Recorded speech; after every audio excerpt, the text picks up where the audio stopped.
On October 7th, Hamas captured approximately 200 hostages in a terrorist attack in Israel, including 20 children. Some of these hostages were sadly killed, while others were kept alive, held for strategic leverage.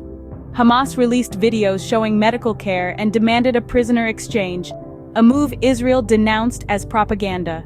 The situation echoed the Vietnam War, where American prisoners were used as propaganda and subjected to inhumane treatment.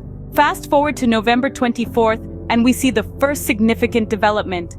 Israel released 39 Palestinian prisoners, marking the start of a 4-day truce in Gaza.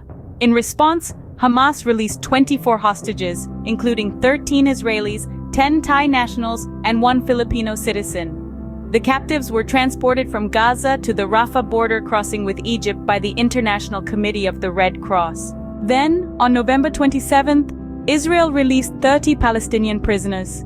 In exchange, Hamas released 12 more hostages, marking the 5th day of a shaky truce in Gaza.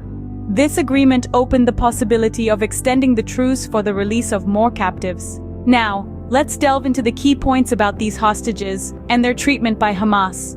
The hostages, including Israeli soldiers, civilians, and individuals from foreign countries, were taken as pawns in a larger political game. However, Hamas tried to portray a different picture by releasing videos showing the medical care provided to the hostages. The International Red Cross, tasked with ensuring the humane treatment of hostages, was denied access to inspect conditions. This move violates the Geneva Conventions and shows a disregard for non-combatants. The hostages were part of a larger negotiation deal, with their release being contingent on the release of Palestinian prisoners from Israeli jails. The deal also included the cessation of hostilities in Gaza and an increase in humanitarian aid to the territory. In conclusion, the release of these hostages by Hamas is a complex issue, tied to larger political and strategic objectives.